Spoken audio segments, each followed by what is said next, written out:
Tudo bem, pessoal?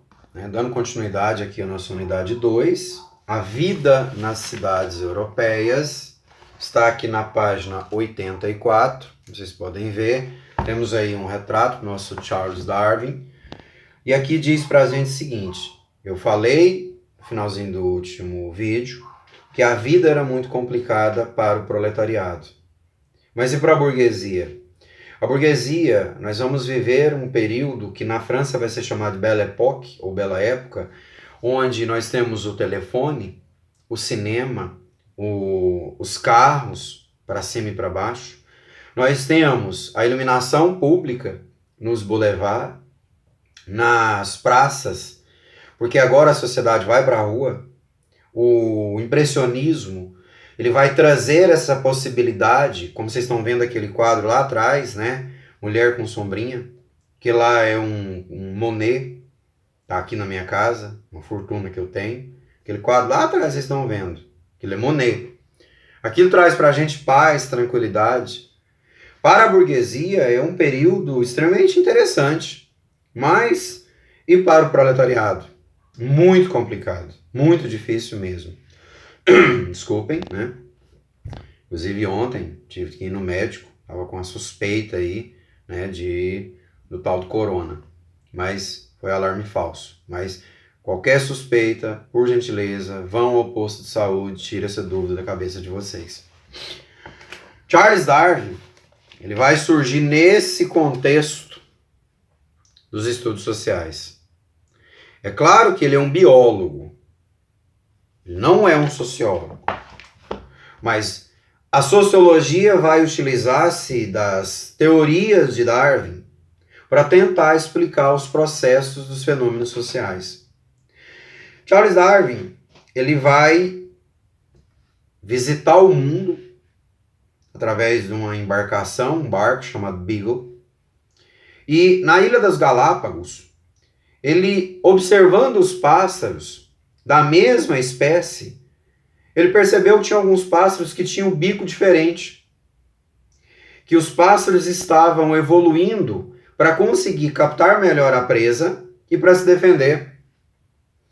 Os pássaros estavam se selecionando. Através de estudar as tartarugas marinhas e os diversos animais existentes nessas ilhas aqui na América, ele inclusive esteve aqui no Brasil, não no território, mas em algumas ilhas no litoral brasileiro, inclusive Fernando de Noronha, analisando os diversos animais. Ele vai escrever um livro genial chamado A Origem das Espécies. O livro fez tanto sucesso que no primeiro dia todas as unidades foram vendidas.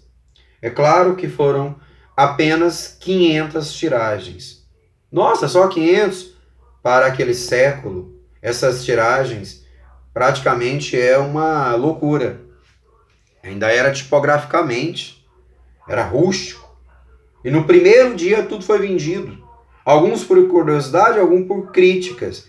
Porque Darwin propunha que várias espécies de seres vivos competem pela sobrevivência.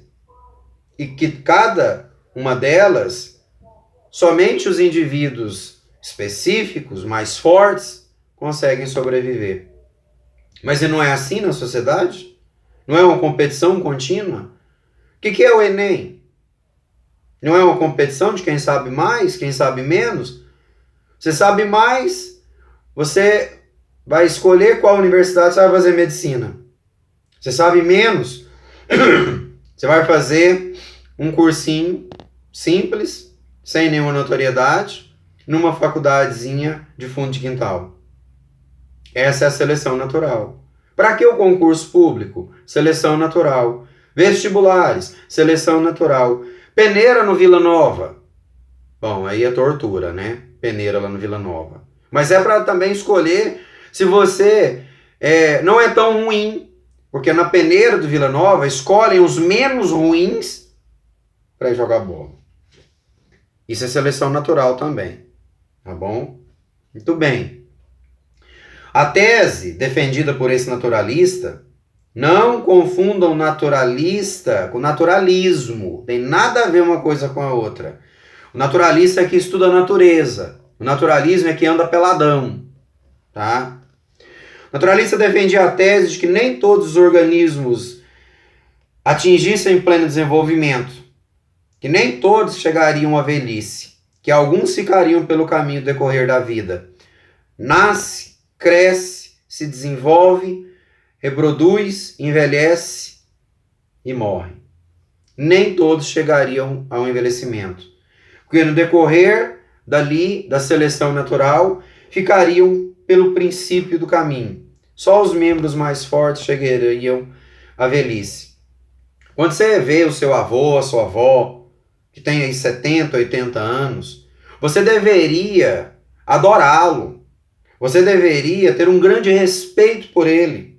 Porque se ele chegou em 80 anos, porque ele conseguiu sobreviver na seleção natural das espécies, ele não morreu com 20, com 30, com 40, com 50 anos. E se a pessoa chega em 90, mais respeito ainda. Se ela chega em 100, nem se fala. Porque imagina um ser humano chegar a 100 anos. Ele sim é um grande selecionado para a espécie. Porque chegar aos 100 anos são 2 séculos de vida. Eu tenho 42 anos. Vou fazer em julho. Não aparenta, claro, eu sei. Né? Ninguém consegue ter 42 anos, né, com esse genótipo aqui de 19. Mas é porque eu fui curtido no formol, né, gente? Para com isso. Então, mamãe, em vez de me dar mamadeira, põe o formol no leite para mim. Imagina eu com 42 anos, eu vivi demais. Imagina uma pessoa com 100 anos. Se eu com 42, quer dizer que eu fui selecionado, naturalmente, dentre aqueles que morreram com menos de 42. O seu pai, que tem 50, o seu avô, que tem 70, o seu bisavô, que tem 90, quer dizer que ele foi selecionado perante os outros que morreram antes. Não estamos falando de suicídio, que não é morte, é desistência da vida, né? E não estamos falando de morte por causas trágicas, um acidente, por exemplo. Estamos falando de mortes causadas por algum tipo de doença. No coronavírus agora, é a prova máxima da tese do nosso Charles Darwin. Tem pessoas imunes ao coronavírus. São os assintomáticos. Ele pega o corona e ele não tem sintoma. Ele não tem nada e ele melhora. Quando o Bolsonaro, né, disse aquela besteira lá do resfriadinho, da gripezinha, o Bolsonaro, um dia eu comparei aquela criatura com o Hitler e eu peço desculpas ao Hitler, porque o Hitler era inteligente. Tá? Eu não tenho nada contra o Bolsonaro, nada contra quem votou nele, pelo amor de Deus. Também não sou petista, que fique bem claro isso. Tá? Mas quando o Bolsonaro disse que uma pessoa saudável, que um atleta, que uma pessoa com uma imunidade boa, ele vai ter apenas uma gripezinha ou um resfriadinho, ele não estava de todo errado. Porque tem pessoas que vai pegar o coronavírus que não vai ter nada. Isso é seleção natural das espécies. Deve ter um indivíduo no planeta Terra, único talvez, como lá o Will Smith no Eu Sou a Lenda, que ele não vai pegar coronavírus. Ele vai estar junto com pessoas que pegou coronavírus e ele não vai ter nada. A ciência e a história nos prova isso. Tem inúmeras pessoas que conviveram na época da peste negra e não pegou peste negra, porque ele era imune. Isso é seleção natural das espécies. Então o Bolsonaro, nesse aspecto, ele não estava errado. Ele errou quando ele vai dizer que nós devemos ir para a rua, que a gente podemos fazer acontecer, né? Que isso não vai dar em nada. Vai dar em nada, vai dar em alguma coisa sim. E ele dizendo o Brasil não pode parar, o Brasil vai parar. O Brasil vai parar. Você indo para casa em quarentena, ou vai parar quando meio mundo de gente que não é imune ao coronavírus, com certeza irá morrer por causa do coronavírus. Hoje são 30 de março de 2020. Eu estou dizendo isso para vocês. Muita gente ainda vai morrer de coronavírus. O governo pode fazer o que quiser, porque muita gente vai morrer. Porque está dentro do contexto de seleção natural das espécies. E o coronavírus é uma das formas que a natureza utiliza-se para selecionar. São inúmeras. Então quer dizer que eu estou teorizando aqui, conspiracionalmente, que a natureza é um organismo vivo? E seleciona as espécies de várias formas. E os vírus é uma delas. tá? Isso é uma seleção natural das espécies. Como muitos vírus matou crianças no decorrer da história, o coronavírus, infelizmente, ele ataca a nossa sociedade idosa, que eu tenho tanto respeito por elas, porque eles nos ensinaram muito e ainda nos ensinam. Uma pessoa inteligente, ele para perante o idoso e o ouve. É claro que os estudos de Charles Darwin, se baseavam em animais, mas depois ele vai voltar esses estudos para o ser humano. Eu disse um dia em sala de aula do 3º ano, por que pessoas que vivem próximo à linha do Equador tendem a ser menores e com o pescoço mais achatado? Tem a ver com a gravidade. Tá? Por que pessoas que vivem nos polos, eles tendem a ser maiores em estatura? Tem a ver com gravidade também. Então, por que pessoas em determinadas áreas vivem mais, em determinadas áreas vivem menos? Tudo isso está ligado à seleção natural das espécies. E o ser humano ainda evolui? Evolui sim. Nós estamos evoluindo continuamente. Há 200 anos atrás, a expectativa de vida era 45 anos. A expectativa de vida hoje é acima de 70. É uma evolução. Nós estamos evoluindo fisicamente e intelectualmente. A teoria da seleção natural das espécies, como ficou conhecido a teoria de Darwin, vai ser trabalhada diretamente com a evolução. Isso gerou um processo de crítica contínua pela sociedade conservadora e pela sociedade religiosa. Porque quando ele diz que os seres vivos evoluem, ele está, de uma certa maneira científica, desmentindo a ideia criacionista. É claro que Darwin não queria fazer isso. Darwin chegou a estudar teologia. Ele vem de uma família religiosa. Ele é apenas um naturalista que está dizendo a Terra não é quadrada, a Terra não é plana, é redonda, tá? Então, ele está apenas dizendo isso pra gente. Desculpem de novo. Acho que eu vou ter que voltar no médico. Muito bem.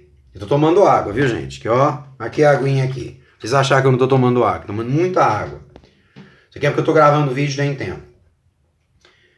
As críticas sofridas por Darwin é justamente essa crítica no qual ele diz que as espécies não são criadas. Elas evoluem.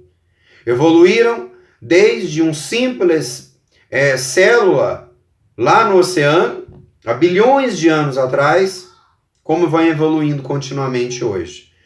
Vou passar alguns exercícios para vocês fazerem, mas eu quero que vocês também tentem fazer os exercícios da unidade 1. Esses exercícios referentes à página 76 e os exercícios da página 77. Todos os exercícios, segundo a nossa coordenação, serão vistados assim que retornarmos, que será em breve. Então, gente, eu vou vistar esses exercícios todos e eles valerão alguma coisa. Nós vamos tentar um processo avaliativo, valorizar o que nós estamos fazendo em casa, correto? Então façam esses exercícios, vocês têm tempo para isso, valorizem os seus estudos. Página 76, página 77, mais alguns que eu elaborei, que está aqui em vermelho, que eu vou enviar para vocês também via WhatsApp. Até lá, daqui a pouco envio um vídeo de arte para vocês. Um abraço, se higienizem, se cuidem e, se vocês puderem, quando estiverem fazendo as suas orações, independente da sua religião, ore por aqueles que estão precisando nesse momento, não seja egoísta. Porque centenas de milhares de pessoas por mundo inteiro estão esperando pelas suas orações. E a oração feita por um coração sincero é quase que um telefonema para Deus. Ligue para Deus, fale com Ele. Um abraço.